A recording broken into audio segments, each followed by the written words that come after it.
یہ انشاءاللہ تعالی 27ویں رمضان کی شب لیلۃ القدر کو مارز وجود میں آیا تھا، اور اس ملک نے ہمیشہ قائم و دائم رہنا ہے، تا قیامت قائم رہنا ہے۔ اور اس ملک نے جن نعمتوں سے ہمیں نوازا ہے، ہم خدا کا جتنا شکر ادا کریں کم ہے۔ کہ آپ دیکھیں کہ جن ریاستوں کو بیرونی اندرونی خطرات لاحق ہوئے، جہاں پہ مذہب کی بنیاد پہ، نسل کی بنیاد پہ لوگوں کے حقوق کو سلب کیا گیا، ہم آزاد فضاؤں میں سانس لیتے ہیں۔ یہ ملک بنایا گیا تھا، اس لیے نہیں بنایا گیا تھا کہ یہ اس ایجنڈے پہ ہم کاربند ہوں جس پہ تحریک انصاف آج چل رہی ہے۔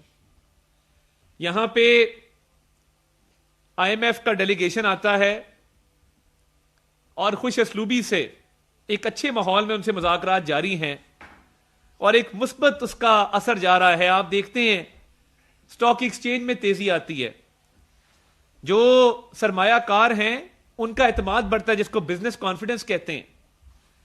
جو دوست ممالک کے سربراہان ہیں انہوں نے اس گورنمنٹ کو ویلکم کیا ہے۔ جو غیر ملکی سفیر ہیں، آج بھی وزیر اعظم صاحب کی ملاقاتیں ہوئی ہیں، وہ پاکستان کے لیے خیر سگالی کے پیغامات دے رہے ہیں، مثبت جذبات کا اظہار کر رہے ہیں۔ اور ہم نے تو میثاق معیشت کی بات تب کی تھی جب ہم اپوزیشن میں تھے، ہم آج بھی میثاق معیشت کی بھی بات کرتے ہیں، کیونکہ ہمیں عوام نے ووٹ دے کے ایوانوں میں اس لیے نہیں بھیجا کہ ہم مسائل پیدا کریں، ہمیں تو مسائل کے حل کے لیے بھیجا ہے۔ اور اس مملکت خدا داد کے لیے، اس پاکستان کے لیے، اس سونی دھرتی کے لیے جو ہو سکے گا انسانی طور پہ، وزیر اعظم شہباز شریف صاحب کا یہ ویژن ہے کہ جان لڑائیں گے، خون پسینہ دیں گے اور اس ملک کو سنواریں گے۔ انہوں نے معاشی اصلاحات پہ ایک بڑا مکمل اور جامع ایجنڈا دیا ہے۔ انہوں نے ٹیکس کلیکشن اتھارٹیز جو FBR ہے اس کی ری اسٹرکچرنگ پہ، اس کی تنظیم نو پہ پوری بات کی ہے۔ انہوں نے ٹیکس نیٹ کو بڑھانے کی بات کی ہے۔ انہوں نے حکومتی اخراجات کو کم کرنے کی بات کی ہے۔ اس میں سے کون سی بات ہے جس پہ آپ کو اختلاف ہے؟ بتا دیں کہ ٹیکس کا نیٹ نہیں بڑھنا چاہیے؟ کیا جو زیادہ وسائل والے لوگ ہیں ان کو ٹیکس نہیں ادا کرنا چاہیے؟ کیا غریب آدمی کا ٹیکس کم نہیں ہونا چاہیے؟ کیا حکومت کے اخراجات کم نہیں ہونے چاہیے؟ کیا معیشت کو مزید ہم استحکام جو دے رہے ہیں وہ نہیں دینا چاہیے؟ کیا مہنگائی، بے روزگاری، غربت کا خاتمہ نہیں ہونا چاہیے؟ اس میں سے کس بات پہ اختلاف ہے؟ مٹھی بھر شرپسند عناصر بیرون ملک جو مقیم ہیں، انہوں نے آج جو گھنونی، مکروہ اور کبھی حرکت کی ہے کہ IMF اور ورلڈ بینک کی بلڈنگ کے باہر امریکہ میں احتجاجی مظاہرہ کیا ہے کہ پاکستان کو امداد نہ دی جائے۔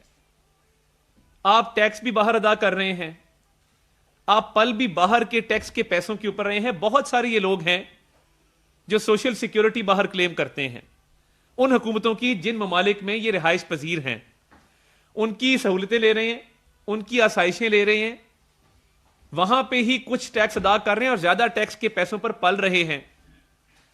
اور آپ جرت دیکھیں کہ پاک فوج کے خلاف، اس ملک کی فوج کے خلاف باہر کے ملک میں آپ احتجاجی مظاہرہ کر رہے ہیں۔ واہ! اور IMF کو کیا کہہ رہے ہیں کہ ہمارے سیاسی لیڈر کو آزاد کیا جائے، تب پاکستان کو امداد دیں، ورنہ پاکستان کو امداد نہ دی جائے اور پاکستان کے ساتھ معاہدہ نہ طے کیا جائے۔ ادھر IMF جو ہے اس کے ساتھ جو مذاکرات ہیں وہ مثبت انداز میں جاری ہیں، اچھے طریقے سے جاری ہیں۔ ان کی ماضی کی روش بھی یہی ہے، ہمیشہ ملک دشمنی کی ہے۔ دیکھیں، کوئی یہ نہ سمجھے کہ وہ پاکستان سے بڑا ہے۔ یہ ملک ہے اور اس ملک کی بقا ہے تو ہماری بقا ہے۔ آپ جب ایک سیاسی لیڈر کو ملک سے بڑا کر دیتے ہیں، اس ملک میں کیا کیا لوگوں نے برداشت نہیں کیا، قیدیں، پھانسیاں، جلا وطنیاں برداشت کی ہیں، کبھی ملک کی سالمیت پہ، ملک کی بقا پہ، ملک کی عزت پہ، ملک کے وقار پہ آنچ نہیں آنے دی۔ یہ جو ملک دشمن جماعت ہے جس کا نام تحریک انصاف ہے، آج جب یہ IMF کے باہر مظاہرہ کرتے ہیں، قوم کو کہتے تھے امریکی سازش، اور امریکہ میں بیٹھ کے فٹ پاتھوں پہ اب افطاریاں کر رہے ہیں، IMF کے دفتر کے باہر, اور وہاں تصویریں کھچا رہے ہیں, فوٹو شوٹ کر رہے ہیں, ہاتھ میں $10,000 کے بیگ پکڑے ہوئے ہیں, اور جوتیاں, برانڈڈ جوتیاں پہنی ہوئی ہیں $6,000 کی, اور اس ملک کے غریب عوام کے حق پہ ڈاکہ مارنے کی کوشش کر رہے ہیں, اور IMF کو کہہ رہے ہیں کہ امداد نہ دی جائے. آ کے ذرا دیکھیں, کسی ریڈی بان سے بات کریں, کسی بھٹا مزدور سے بات کریں, میں تو یہاں تک کہتا ہوں کسی میڈیا ورکر سے بات کریں. آج ادھر ٹیلنٹ نیوز بند ہوا ہے اسلام آباد میں, سب کو دکھ ہے, اس کا بھی میں بطور وزیر اطلاعات اس پہ بھی بات کروں گا. مگر بات یہ ہے کہ جب مہنگائی کا دور ہوتا ہے تو یہ $10,000 کے بیگ پکڑ کے, $6,000 کی جوتیاں پہن کے, امریکہ میں جس کو کہتے تھے امریکی سازش ہے, لابیس فرمز ہائر کر کے, تو آج وہاں پہ بیٹھ کے کیا کر رہے ہیں. یہ وہی روش ہے کہ جب IMF کو انہوں نے کہا تھا ہم خط لکھیں گے, خط لکھا کہ پاکستان کو امداد نہ دی جائے. وہ آڈیو آپ کے سامنے, شوکت ترین صاحب کی, تیمور جھگڑا صاحب کی.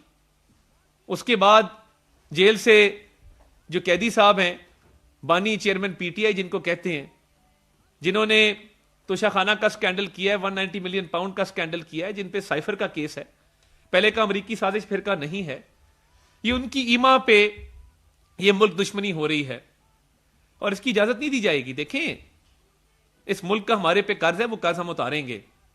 یہ جتنے لوگ آج آپ نے دیکھے ہیں, یہ وہ لوگ ہیں جو پاکستان کی مٹی سے جن کا کوئی تعلق نہیں ہے, پاکستان کی مٹی سے جن کو کوئی محبت نہیں ہے, اور آج IMF کی ڈیل سے سابوٹاج کرنا چاہتے ہیں کیونکہ ان کا خواب ہے کہ پاکستان خدا نہ خواستہ ڈیفالٹ کرے. میں let me make it very clear, انشاءاللہ تعالی پاکستان ترقی کرے گا, پاکستان کی معیشت مستحکم ہوگی, شرح نمو جو گروتھ ریٹ ہے اس میں اضافہ ہوگا, ایکسپورٹس میں اضافہ ہوگا.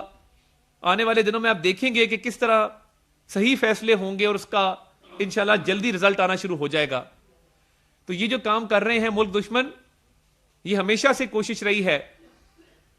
IMF کو لیٹر لکھ دو, بھائی آپ کس حیثیت میں لکھ رہے ہیں, آپ کو پوچھا کس نے ہے, آپ جیل میں بند ہیں, آپ پہ کرپشن کے کیسز ہیں, عدالتوں سے رجوع کریں, عدالتوں سے کہیں وہ آپ کو رہا کریں. IMF نے, ورلڈ بینک نے تو آپ کو رہا نہیں کرنا, صرف ایک پاکستان کا منفی ایک تاثر دینے کے لیے بیرون ملک. اور پاک فوج تو ہمارے ایک دفاعی ادارہ ہے, ہمارے دفاع اناسی ننسا گڈی بلیٹن پنجی